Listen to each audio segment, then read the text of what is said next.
Welcome, Ukraine war updates today. Zelensky defiant as Russia unleashes massive missile strike, US sanctions Russian mercenary group.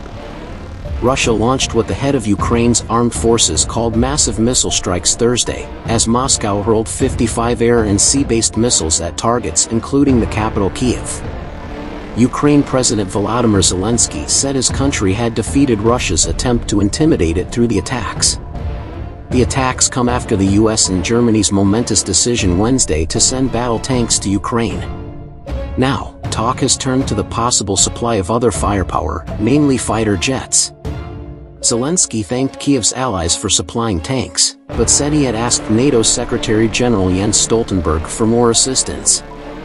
"We have to unlock the supply of long-range missiles to Ukraine. It is important for us to expand our cooperation in artillery. We have to achieve the supply of aircraft to Ukraine. And this is a dream. And this is a task," he said in his nightly address. Ukraine has made no secret that it would like to receive fighter jets, such as the US F-16s, from its allies to help it fight Russia. An advisor to Ukraine's defense ministry says on Thursday that Ukraine is determined to get fighter jets from its allies. Meanwhile, the Biden administration announced fresh sanctions targeting groups that support the Russian war effort, including paramilitary firm Wagner Group. Japan on Friday announced additional sanctions in response to Moscow's latest actions in Ukraine, banning exports to Russia of key strategic goods and freezing assets of dozen individuals. Japan will prohibit Russia-bound shipments of goods that can be used to enhance military capability, including semiconductor equipment and components, robots, power generators, explosives and vaccines, according to the Trade Ministry. The new export ban will take effect on February 3rd, it said. Japan also froze assets of an additional 3 entities and 22 individuals in Russia and 14 pro-Moscow individuals related to the annexation of the southeastern Ukraine region. For months, Wagner has been locked in a bloody battle of attrition to take the towns of Bakhmut and Soledar in Ukraine's eastern Donetsk region. Western and Ukrainian officials have said it is using convicts as cannon fodder to overwhelm Ukraine's defenses. Videos and photographs of the graves first appeared on social media channels in the Krasnodar region in December. Reuters geolocated these images to the Bakhmut3 cemetery and reviewed satellite imagery of the site from Maxar Technologies and Capella Space.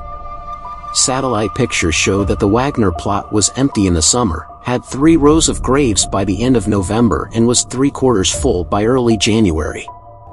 Virtually the entire plot was used by January 24th. The Pentagon said that it has not seen any indications that Russia intends to use a nuclear weapon in Ukraine following Kremlin threats that the West has accelerated tensions by supplying Kyiv with tanks. "We've heard these comments before and we do take these threats seriously," Deputy Pentagon spokeswoman Sabrina Singh said during a daily press briefing. "We've seen no indication that Russia intends to use a nuclear weapon," she said. She added that the US would not be dissuaded from providing Ukraine with the weapons and equipment that it needs.